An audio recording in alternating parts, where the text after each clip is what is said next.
Hello guys, உங்களுக்கு கொழுக்கட்டை பிடிக்குமா? நேந்திரப்பழம் மணி கொழுக்கட்டை சாப்பிட்ருக்கீங்களா? இது பார்க்க ரொம்பவே சிம்பிளாக இருந்தாலும் இதோட டேஸ்ட் அல்டிமேட்டாக இருக்குங்க. வாங்க இப்போ எப்படி பண்ணலாங்கிறத பார்க்கலாம்.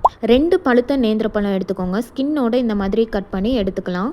இப்போது இட்லி சட்டியில் நம்ம கட் பண்ணி வச்சுருக்கிற பழத்தை வச்சு 10 மினிட்ஸ்க்கு நல்லா ஸ்டீம் பண்ணி எடுத்துக்கலாம். இப்போ பாருங்கள், பழம் நல்லா இந்த அளவுக்கு குக் ஆகி வந்திருக்கணும். இதை அப்படியே தனியாக எடுத்து வச்சுக்கலாம். 1 கப் ரைஸ் ஃப்ளவர் எடுத்திருக்கேன். 1/4 டீஸ்பூன் சால்ட் ஆட் பண்ணிவிட்டு நல்லா கொதிக்க வச்ச தண்ணியை கொஞ்சமாக ஆட் பண்ணி இந்த மாதிரி மிக்ஸ் பண்ணி எடுத்துக்கலாம். நல்லா ஹாட்டாக இருக்கணும் வாட்டர் வந்துட்டு. இப்போ நம்ம ஸ்டீம் பண்ணி வச்சுருக்கிற பனானாவையும் இது கூட ஆட் பண்ணி நல்லா மசிச்சு எடுத்துக்கோங்க.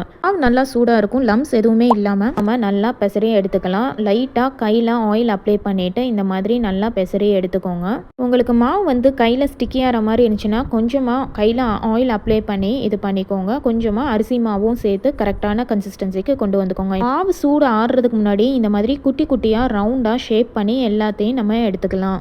மாவில் கிராக் எதுவுமே இல்லாமல் நல்லா ஷேப் பண்ணி எடுத்துக்கோங்க. இப்போ கையில் நல்லா ஆயில் அப்ளை பண்ணிவிட்டு இந்த மாதிரி பண்ணி விட்டுக்கோங்க. அப்போ தான் மாவு வந்து ட்ரை ஆகாமல் இருக்கும். இப்போது இட்லி அவிக்கிற பிளேட்டில் வந்துட்டு நல்லா ஆயில் க்ரீஸ் பண்ணி விட்டுக்கோங்க. அப்போ தான் ஒன்றோட ஒன்று ஒட்டாமல் இருக்கும். நல்லா இதை ஸ்டீம் பண்ணி எடுத்துக்க போகிறோம். இதோட கலர் பாருங்கள், நம்ம எந்த விதமான கலருமே சேர்க்கலை. பழத்தில் உள்ள கலரே வந்துட்டு இதுக்கு போதுமானது. இதை நல்லா ஒரு 10 மினிட்ஸ்க்கு ஸ்டீம் பண்ணி எடுத்துக்க போகிறோம். இந்த அளவுக்கு நல்லா குக்காய் வந்திருக்கணும். இப்போ பாருங்கள், நான் கட் பண்ணி காட்டுறேன். பாருங்கள், பர்ஃபெக்டாக குக்காய் வந்துருச்சு. ஒரு கடாயில் 1 டேபிள் ஸ்பூன் போல் வெள்ளை எல்லாம் ஆட் பண்ணி நல்லா ரோஸ்ட் பண்ணி எடுத்துக்கலாம். அது நல்லா பொரிஞ்சு வந்ததும் 1/4 கப் போல் துருவின தேங்காய் ஆட் பண்ணி நல்லா ரோஸ்ட் பண்ணி எடுத்துக்கலாம். தேங்காயில் உள்ள ஈரப்பதம் போகிற அளவுக்கு குக் பண்ணி எடுத்துக்கலாம். இந்த ஸ்டேஜில் 1 டீஸ்பூன் போல் கீ ஆட் பண்ணிக்கிறேன். நல்ல ஒரு ஃப்ளேவர் கொடுக்கும். இது கூடவே 1/2 கப் போல் ஜாக்ரி ஆட் பண்ணிக்கிறேன். ஜாக்ரி ஆட் பண்ணதும் நல்லா அந்த தேங்காய் இதோட நல்லா மிக்ஸ் பண்ணி விட்டுக்கோங்க. அது கூடவே 2 டீஸ்பூன் போல் வாட்டர் ஆட் பண்ணிக்கிறேன். ஜாக்ரி எல்லாம் நல்லா கரைஞ்சி வர வரைக்கும் நல்லா இதை சோட்டை பண்ணி எடுத்துக்கலாம். இந்த ஸ்டேஜில் உங்களுக்கு வேணும்னா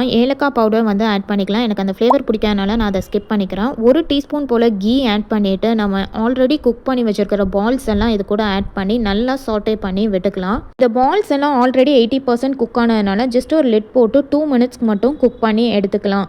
இப்போ பாருங்கள், ஜாக்ரி எல்லாம் நல்லா அந்த பால்ஸில் வந்துட்டு சிறப்பாக நல்லா அப்சர்வ் பண்ண ஆரம்பிச்சிருச்சு. அவ்வளோதாங்க, ரொம்பவே ஹெல்த்தியான மணி கொழுக்கட்டை ரெடி ஆயிடுச்சு. இதை நீங்களும் உங்கள் வீட்டில் ட்ரை பண்ணி பார்த்துட்டு எப்படி இருக்குன்னு சொல்லுங்கள்.